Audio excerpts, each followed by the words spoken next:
Let me ask you something straight. Are you living your life, or are you living a rerun of your family's dysfunction? Because here's the truth. Most people don't even know that the way they argue, the way they parent, or even the way they pick partners is just a copy of what they saw growing up. You might think you're being different, but if you haven't done the work, you're just replaying the same movie with new actors. Here's the reality. If you don't identify and break toxic family patterns, they will run your life. You can't heal what you won't name. If your parents avoided conflict by slamming doors, you might now be the one giving the silent treatment. If your mom was critical, you may have a voice in your head tearing you down every day. If your dad was emotionally absent, you may be emotionally unavailable without even realizing it. These patterns are not just history, they're habits. And if you don't disrupt them, you'll pass them right along to your children, your partner, and everyone close to you. The first key point is that toxic family patterns are unconscious habits, not destiny. This is one of the most liberating truths you can grasp because it strips away the illusion that you're stuck being exactly like the people who raised you. Too often people live their entire lives believing that their personality, their choices, their way of handling relationships, or even their success in life is locked in by the way they grew up. And while it's undeniable that our families have a profound impact on us, it's equally undeniable that those influences are not final sentences. They are starting points. They shape your habits, your default settings, your unconscious responses, but they don't have to dictate where you end up. Recognizing this difference, habit versus destiny, is the first step toward freedom. Think about it this way: a habit is something you repeat without thinking. You've probably had the experience of driving home and realizing you barely remembered the route because it was so automatic. That's what family patterns are like.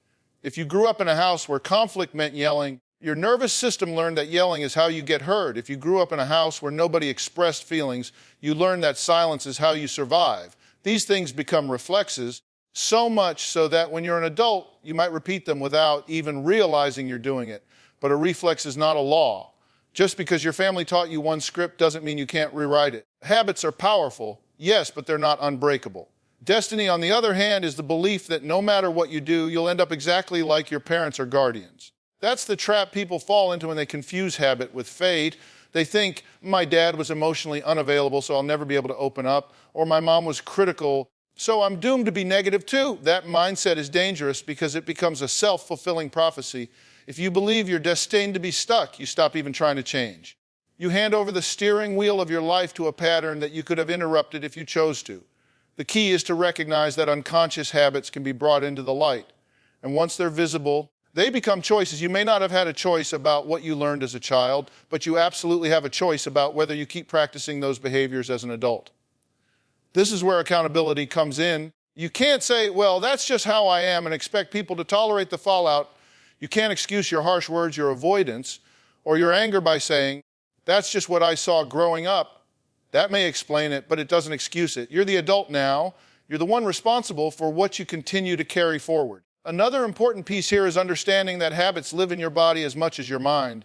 If you grew up in a chaotic household, your body may default to anxiety when things feel calm, because calm doesn't feel normal. If you grew up around constant criticism, your brain may automatically scan for flaws in yourself or others.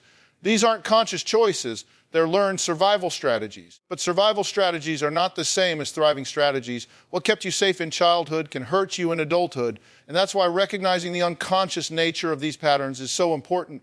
Once you see them, you can stop letting them run on autopilot and start steering your own behavior. Here's the empowering truth: you are not your family's destiny, you are your own. You inherited their patterns, yes, but not their fate. You have the capacity to pause, to reflect, to choose differently. That's what separates people who repeat cycles from people who break them. The cycle breakers are not the ones who had perfect families. They're the ones who looked their family patterns in the eye and said, not me, not anymore. You don't have to wait until you're perfect at this to make progress. Every time you notice yourself slipping into an old pattern and you make a different choice, you're rewiring your brain. You're teaching your nervous system a new way to respond. That's how habits change, through repetition of new choices. And each time you do it, you weaken the old unconscious habit a little more. Over time, what was once automatic becomes foreign, and what was once impossible becomes natural. So don't tell yourself that your family's dysfunction is your destiny. That's a story you've been handed, but it's not the truth.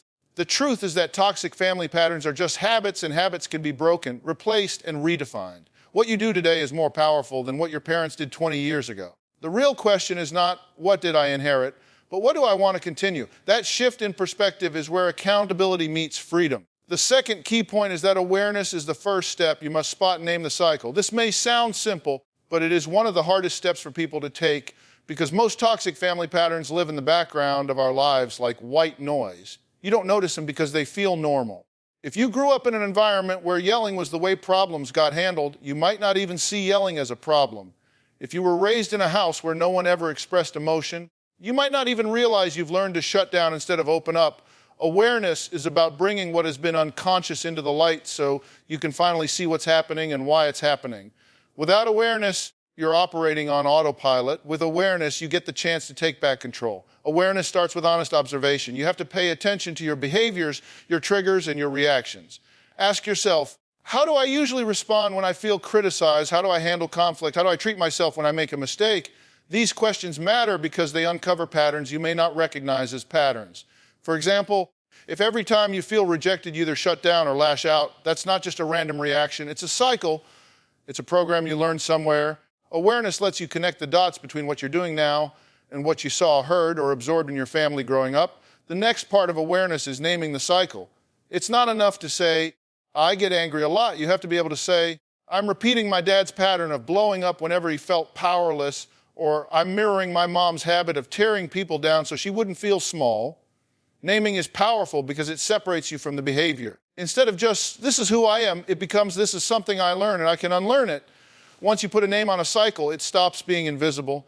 It becomes something you can point to, study, and ultimately change. This is where honesty becomes critical. It takes courage to admit that you might be carrying forward toxic traits you swore you'd never repeat. Maybe you promised yourself you would never guilt trip your kids the way your parents did, only to find yourself saying, after everything I've done for you, this is how you treat me. That moment stings, but that sting is actually your wake-up call. If you deny it or justify it, the cycle continues. If you acknowledge it, you've already weakened its grip. The very act of saying, I learned this from my family, and I don't want to do it anymore, is a massive first step toward breaking free. Awareness also requires slowing down. Toxic patterns thrive in speed when you react without thinking, when you speak before you reflect, when you fall into habits automatically. To build awareness, you have to learn to pause. That pause creates space between the trigger and the response. In that space, you can notice what's happening. You can say to yourself, hold on, this feels familiar. I've been here before. Is this really how I want to handle it? That moment of recognition is where choice is born. It's important to note that awareness isn't about judgment. You're not labeling yourself as a bad person because you're repeating toxic patterns. You're labeling the behavior so you can change it. If you confuse awareness with shame, you'll shut down instead of growing. Awareness should feel like turning on a light in a dark room. At first, it might sting your eyes, but soon you'll be grateful you can finally see what's in front of you. Another layer of awareness is recognizing the cost of the cycle. It's not just about what you're doing, it's about what it's doing to your relationships, your self-esteem, your peace of mind. Ask yourself, how has this pattern hurt me? How has it hurt the people I care about? When you see the damage clearly, you develop the motivation to stop repeating it. If you don't fully understand the cost, it's too easy to shrug it off and keep going. Awareness of consequences creates urgency. Sometimes awareness also means asking for feedback. The people closest to you often see your cycles more clearly than you do. You might think you're calm, but your spouse might tell you that you shut down emotionally whenever things get hard. You might think you're just being honest, but your friends might tell you that your words cut like knives. Feedback can be uncomfortable, but it's one of the fastest ways to gain insight. If you're serious about breaking cycles, you have to be willing to hear what others see in you. Ultimately, awareness is not the whole journey, but it is the doorway to the journey. You can't fix what you refuse to face. You can't break what you won't even admit exists. The toxic patterns in your life didn't start with you, but they can end with you. And that starts with awareness. Every cycle you name, every pattern you recognize, every behavior you catch yourself in the middle of is a small victory. Those victories add up, they build momentum. And eventually, the habits that once controlled you lose their power. If you're serious about changing your life, make awareness your top priority. Start noticing, start naming, and start owning what's really happening. Because the moment you see it clearly, you can no longer pretend you don't have a choice. And that choice, right there in the light of awareness, is the beginning of freedom. The third key point is that breaking the pattern requires replacement behaviors, not just stopping. This is where many people go wrong. They think that if they just tell themselves, I'll never do that again, the problem is solved. But behavior doesn't work that way. The brain doesn't respond well to a simple don't. It responds to direction, structure, and substitution. If you've built a habit over years of reacting in a certain way, that habit won't disappear just because you tell yourself to stop. You can't erase a pathway in your brain. You can only build a new one that eventually becomes stronger than the old. That's why replacement is key. You don't just end the cycle by halting it, you end it by practicing something healthier in its place. Think of it like this: if you're trying to stop biting your nails, it's not enough to say, I won't bite my nails anymore. Your brain and your body crave that action. You need something else to do with your hands, maybe a stress ball, maybe tapping your fingers on a desk, maybe chewing gum. The point is, you give yourself a substitute behavior that serves the same function but in a healthier way. Family patterns work the same way. If you normally shut down during conflict, you can't just say, I won't shut down. You need a replacement, like taking a short pause to breathe and then saying, I need a few minutes, but I'll come back and talk. That way, you're not just removing the old behavior, you're building a new one that moves you closer to connection. Replacement behaviors are powerful because they give you something to practice. Without them, you're left in a void, tried against your own instincts with nothing to grab onto. That's a recipe for relapse into old habits. Imagine trying to stop criticizing people the way your parents did. If you don't create a new way to communicate, you'll either slip back into criticism or stay silent, both of which keep the cycle alive. But if you replace criticism with constructive feedback, framed around appreciation and collaboration, you begin teaching yourself and the people around you a new language. Over time, that new language becomes your default. Another important part of replacement is understanding the need behind the old behavior. Every toxic pattern exists because at one time it served a purpose. If you lashed out when you were young, it may have been the only way to feel heard. If you learned to withdraw, maybe it was a survival tactic in a household where speaking up got you punished. Those strategies may have kept you safe then, but they're sabotaging your relationships now. Replacement behaviors work best when they meet the same core need in a healthier way. If you needed to feel heard, your replacement might be calmly asserting your needs instead of exploding. If you needed safety, your replacement might be setting boundaries instead of disappearing. It's also important to practice replacement in real time. It's not a one and done process. The first time you try it, it might feel fake or uncomfortable. That's normal. Change always feels unnatural at first because it's not what your brain is used to. But repetition matters. Every time you practice the new behavior, you're carving out a new pathway in your brain. You're teaching your body and mind, this is what we do now. Eventually, what was once awkward becomes automatic. That's the moment you know the cycle is breaking, not when you've stopped the old habit once, but when the new habit starts to take its place without so much effort. This process also requires patience. Many people get frustrated because they try a new behavior once or twice, then slip back into the old one, and they think they've failed. That's not failure, it's practice. Every slip up is another chance to practice awareness and choose again. You don't erase decades of conditioning overnight, but you do make progress each time you replace the old with the new, even if it's messy at first.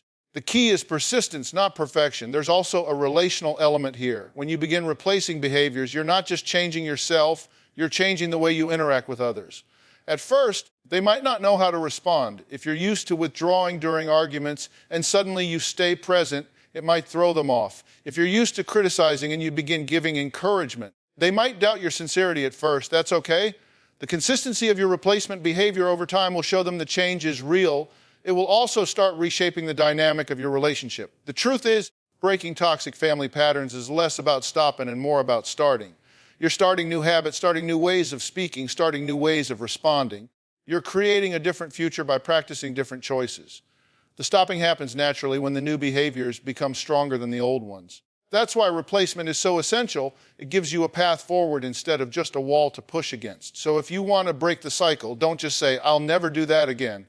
Instead, ask yourself, what will I do instead? Then practice that, write it down, say it out loud, prepare for it before the moment comes. Because the people who truly change are the ones who replace the old scripts with new ones and then practice those scripts until they're fluent. That's how you rewrite your story, by filling the pages with something different, not just ripping out the old ones. Change happens in real time, not in theory.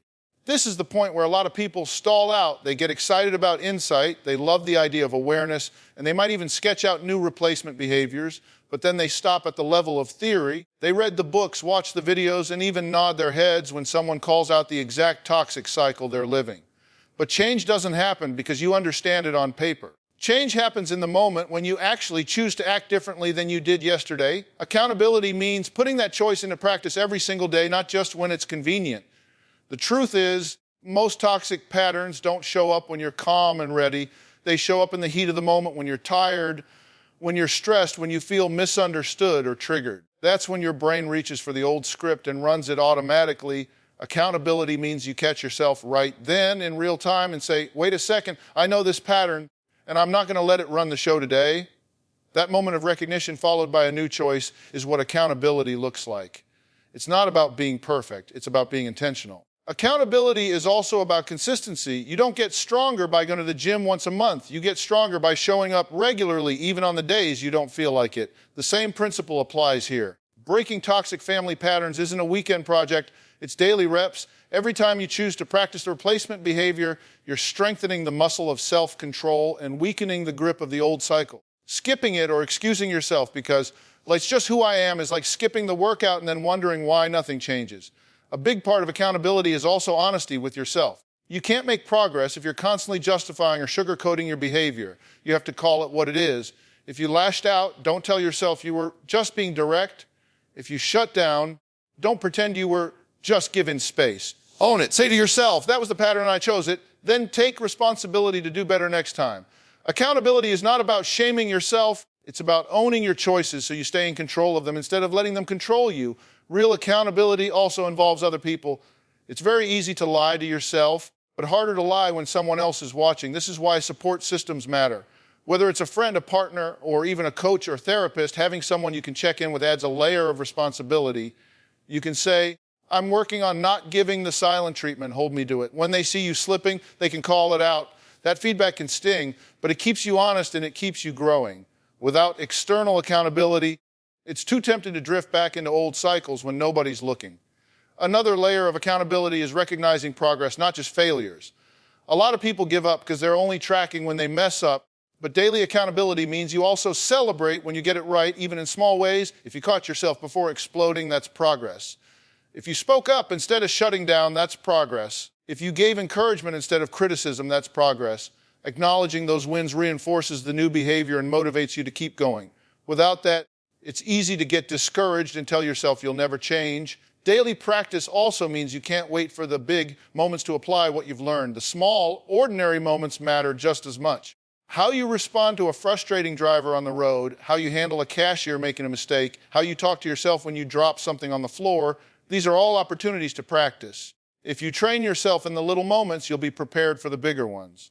Accountability is built in the everyday choices, not just the dramatic conflicts. It's also worth noting that accountability means facing the consequences of your behavior.